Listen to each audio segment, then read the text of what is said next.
Nobody tells you that avoiding pain can become one of the most painful decisions of your life. You avoid one difficult conversation and spend 5 years in the wrong relationship. You avoid the humiliation of failure and spend 20 years wondering what would have happened if you had tried. You avoid loneliness, so you stay close to people you no longer respect.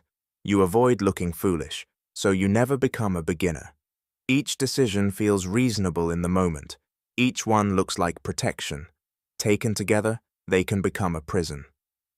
Nietzsche understood a problem modern life often tries to hide. The person who organizes life around avoiding suffering does not escape suffering. He becomes less capable of bearing it.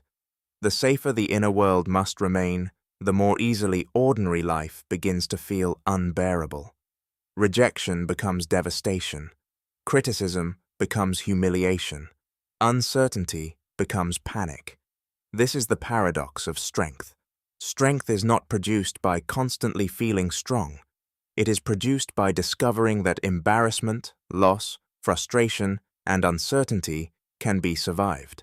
But if every painful experience is treated as an emergency to escape, the mind learns the opposite. It learns that discomfort is dangerous, failure must be prevented, and life must be controlled before you can safely enter it. The person who fears pain does not merely avoid pain. Eventually, they avoid everything pain might be attached to: love, ambition, honesty, risk, responsibility, change. The radius of life becomes smaller, but the fear inside it does not become smaller with it. Avoidance usually begins with relief. You do not send the message because you might be rejected. You do not apply because someone might say no. You do not confront the person because the conversation may become uncomfortable. You do not leave because the first months alone may be difficult. Nothing dramatic happens. Your body relaxes. The painful thing disappears from the next 10 minutes. This is why avoidance is persuasive. It rewards you immediately and charges you later. The bill arrives as a smaller life.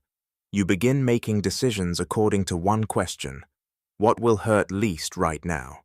This is rarely the same question as, what would make me stronger, freer, or more capable? A person can spend years following the first question while believing they are being sensible. They call fear caution, resignation maturity, passivity peace, and a life with no real risk stability. Nietzsche was interested in what a person becomes through resistance. Courage is not stored untouched while you avoid every situation requiring courage. The person who avoids rejection does not save courage for later. They lose access to it. This is why rejection can feel catastrophic to someone who has spent 10 years preventing it, while the person who has heard no 100 times may still dislike it, but no longer treats it as the end of the world.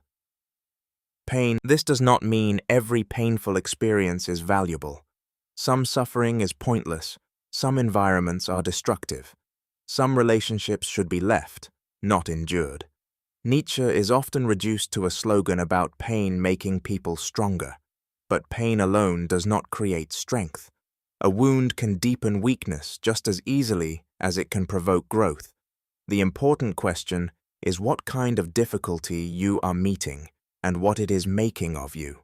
There is a difference between suffering because you refuse to leave a degrading situation and suffering because you finally leave it. There is a difference between humiliation from someone who enjoys hurting you and the embarrassment of learning a new skill badly. There is a difference between pain that keeps you trapped and pain that appears because you are moving. People often confuse these forms because both feel unpleasant in the moment.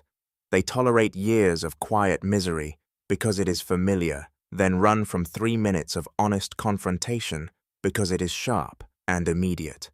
The familiar pain has rules. You know who you are inside it. A new life asks a more frightening question. Who will you be without the problem that has organized you? This is where Nietzsche's idea of self-overcoming becomes useful.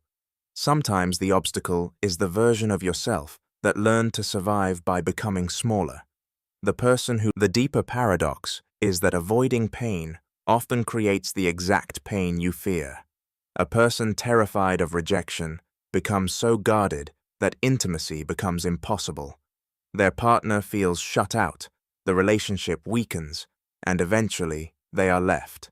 The person says, "I knew people leave," without seeing how fear helped create the conditions that confirmed the fear. Someone terrified of failure delays action until every opportunity becomes an emergency. They prepare endlessly and begin only when the pressure is unbearable. The result is rushed and sometimes unsuccessful. Again, the old belief is confirmed. I knew I was not capable. A person afraid of loneliness stays in relationships long after affection has disappeared. They become resentful and emotionally absent, yet still experience the loneliness they were trying to prevent. Avoidance is not neutral. It changes behavior. Behavior creates consequences. Then the person mistakes the consequence for proof that the original fear was correct. This is how a wound can build a philosophy around itself. People are fake. Love is a weakness. Success is luck. Ambitious people are empty. These statements can sound intelligent because they remove the need for risk. If love is a weakness, the person who avoids pain also becomes dependent on control. If discomfort must be prevented, the future has to be managed. People must behave predictably. Plans must work. Relationships must remain stable. Your own emotions must stay within acceptable limits. The more variables you try to control, the more variables begin to threaten you. This creates constant monitoring. What did they mean by that message? Why has the client not replied? What if I choose the wrong city, the wrong person, the wrong career? The mind believes enough analysis will eliminate uncertainty. Usually, it creates more scenarios to fear. Nietzsche's harder lesson is that a powerful life cannot be guaranteed in advance. You want proof the relationship will work before becoming vulnerable, proof the business will succeed before investing effort, proof you are talented before allowing yourself to be bad, proof the decision is correct before making it.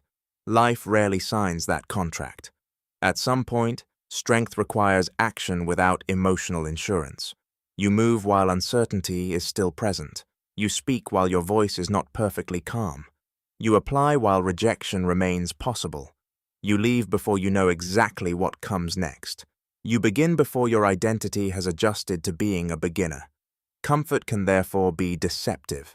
Canceling the difficult conversation feels good. Avoiding the application. One of the cruelest effects of avoidance is what it does to self-respect. You know when you are running. Other people may not notice. You can create intelligent explanations and practical reasons, but somewhere inside you understand the difference between a decision and an escape. Each escape becomes evidence about who you believe yourself to be. You were afraid, so you did not speak. Then you begin to think of yourself as someone who cannot handle confrontation. You did not start, so you call yourself someone who never finishes things. You stayed because leaving was frightening, then tell yourself you are weak. The identity is built after the behavior, and then the identity is used to justify the next behavior. This is how people become prisoners of their own biographies. They collect memories of avoidance and use them as proof of permanent character. I have always been anxious. I have never been confident. I am not the type of person who takes risks. What began as a pattern becomes a name. Nietzsche's idea of becoming stands against this fixed view of the self. Character is not simply something you discover by looking backward. It is also shaped by what you repeatedly dare to do. The person who speaks while afraid becomes more capable of speaking. The person who survives rejection becomes less governed by the possibility of rejection. The person who fails publicly and returns the next day damages the fantasy that humiliation is fatal. The fear may remain. The difficult thing may still be difficult. The change is that fear loses. So what do you do with this paradox? You do not need to seek pain for its own sake. You do not need to create crises tolerate abuse, or turn suffering into a moral competition. The goal is more precise. Stop allowing the avoidance of discomfort to become the organizing principle of your life. Look at the decisions you have postponed repeatedly and ask a brutal question. Am I protecting something valuable, or am I protecting myself from a feeling? Sometimes caution is justified. Sometimes you really should wait. But sometimes the entire wall around a decision is built to avoid embarrassment, rejection, guilt, loneliness, or uncertainty. Name the feeling exactly, not "this could go badly." What would you actually have to feel if it went badly? Shame? Disappointment? Helplessness? Grief? The belief that other people were right about you? Then ask whether you have confused this feeling with danger. Pain is real. Humiliation is real. Grief is real. But not every painful emotion is a threat to your existence. The more precisely you understand the pain you are avoiding, the less mythical it becomes. Reduce the problem to an action small enough that you cannot hide behind preparation.